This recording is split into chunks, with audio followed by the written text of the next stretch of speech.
بسم اللہ الرحمن الرحیم۔ السلام علیکم۔ نیوز انالیسز کی نئی ایپیسوڈ کے ساتھ میں ہوں سید عارف بہار۔ ناظرین، پاکستان کے وزیر خزانہ مفتاح اسماعیل نے یہ عندیہ دیا ہے کہ سیلاب کی وجہ سے سبزیوں اور دیگر غذائی اجناس کی قلت پیدا ہو چکی ہے اور اب حکومت پاکستان سبزیاں اور کچھ دیگر اشیاء کے لیے بھارت کے ساتھ تجارت کا آغاز کرنا چاہتی ہے یا اس بارے میں سوچ و بچار کر رہی ہے۔ مفتاح اسماعیل کے اس بیان سے پہلے بھارت کے وزیر اعظم نریندر مودی نے ایک ٹویٹ میں پاکستان میں سیلاب کی صورتحال پر افسوس کا اظہار کیا اور اس توقع کا اظہار کیا کہ متاثرین سیلاب جلد ہی بحال ہوں گے اور اس صورتحال پر قابو پایا جائے گا۔ پاکستان اور بھارت کے درمیان یوں لگتا ہے تعلقات کی بحالی، بالخصوص تجارتی تعلقات کی بحالی کے لیے بیتاب ایک گروہ کے لیے سیلاب ایک اپرچونٹی اور امکان کی صورت میں سامنے آیا ہے۔ یوں تو پاکستان کی یہ روایت رہی ہے کہ یہاں کوئی بھی آفت جہاں ایک بہت بڑے طبقے کے لیے مصیبتوں اور آلام کا پیغام لے کر آتی ہے، وہیں یہ آفت ایک مخصوص اور اپرچونسٹ طبقے کے لیے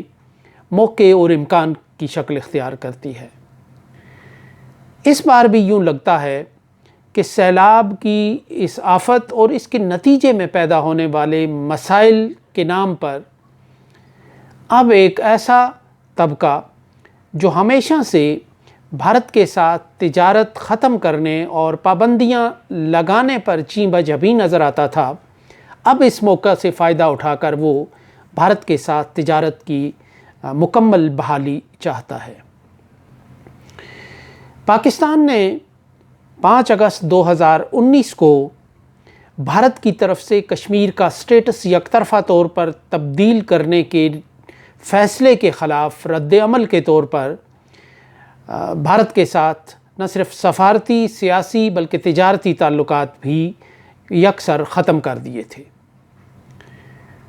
اور اسی وقت یوں لگ رہا تھا کہ یہ فیصلہ بہت سے لوگوں کو، بہت سے طبقات کو پسند نہیں آیا۔ چونکہ عمران خان کی انا نریندر مودی کے اس اچانک فیصلے سے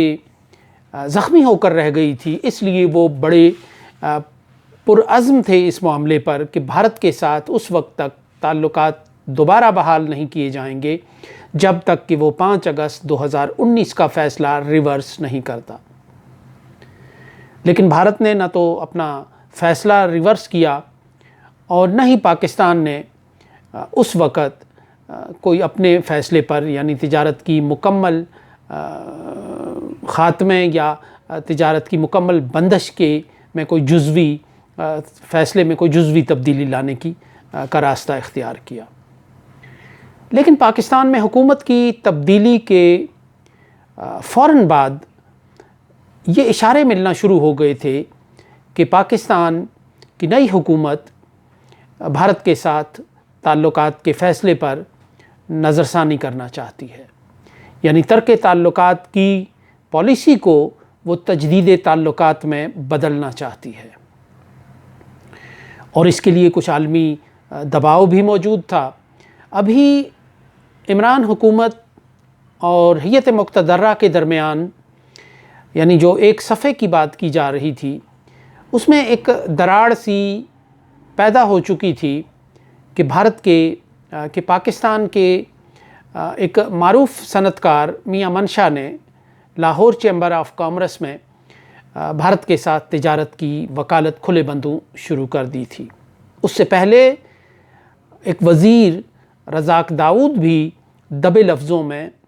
تجارت کی بحالی کی باتیں کرتے ہوئے نظر آتے تھے۔ چونکہ ایک مجموعی ماحول اس وقت یہ تھا اور سربراہ حکومت ایک بات پر اڑا ہوا تھا، اس وجہ سے بہت زیادہ کھلے انداز میں یہ باتیں کرنا مناسب نہیں تھا، لیکن جب اسلام آباد کا منظر بدل گیا تو پھر وہاں کی فضا ہی بدل گئی، ہوا ہی بدل گئی، رنگ اور رخ ہی بدل گئے۔ اس کے بعد بھارت کے ساتھ تعلقات کی بحالی یوں لگتا ہے کہ حکومت کے ایک ایجنڈے پر آ گئی۔ اس کے لیے عالمی دباؤ بھی موجود تھا اور کچھ حکومت مجبوریاں بھی اپنے اوپر طاری کیے ہوئے تھی۔ اب ایک رپورٹ بھارت کے اخبار میں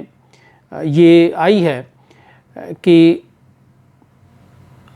پاکستان اور بھارت کے درمیان رواں مالی سال 2022 اور 23 کے ابتدائی مہینوں میں تجارت جاری رہی ہے اور چینی، چائے، مسالہ جات اور کچھ دیگر اشیاء جن میں ٹیکسٹائل مصنوعات اور اعلیٰ جراحی اور سبزیاں شامل ہیں، پاکستان بھارت سے درآمد کرتا رہا ہے۔ اور ان مہینوں میں جو بھارت کی طرف سے پاکستان کو جو اشیاء بھیجی گئیں، فروخت کی گئیں، ان کی مجموعی مالیت $204.83 ملین بتائی جاتی ہے، جبکہ پاکستان کی طرف سے جو اشیاء بھارت بھیجی گئیں تجارت کے اس تبادلے میں، ان کی مالیت صرف $17 ملین ہے۔ یوں ایک تجارت کا دونوں ملکوں کے درمیان عدم توازن جو ہے اب بہت واضح طور پر نظر آ رہا ہے۔ بھارت سے تجارت کے جو مخالفت کرنے والے لوگ تھے 90 کی دہائی میں، جب پاکستان امریکہ کے دباؤ میں بھارت کو موسٹ فیورڈ یا موسٹ فیورٹ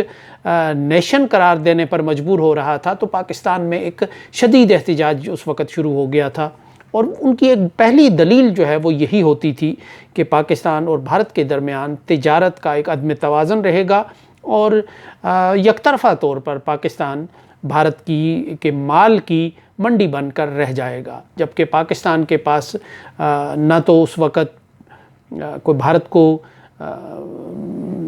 جو بھیجنے کے لیے، بھارت کو ایکسپورٹ کرنے کے لیے اتنا کوئی اشیاء تھیں، نہ کوئی مال و اسباب تھے، کیونکہ پاکستان کی صنعت کا جو پہیہ ہے وہ اس دور میں تقریباً بیٹھ ہی چکا تھا۔ تو اب جو ایک یہ صورتحال پیدا ہو گئی ہے، تو سیلاب کی آڑ میں یوں لگ رہا ہے کہ اب وہ تاجر مافیا غالب آتا جا رہا ہے اور اس کے موقف کو تقویت مل رہی ہے کہ پاکستان میں چونکہ فصلیں تباہ ہو چکی ہیں اور سبزیاں اور دیگر غذائی اجناس جو ہے ان کی قلت ہو چکی ہے، ان کی اور مہنگی ہو چکی ہیں،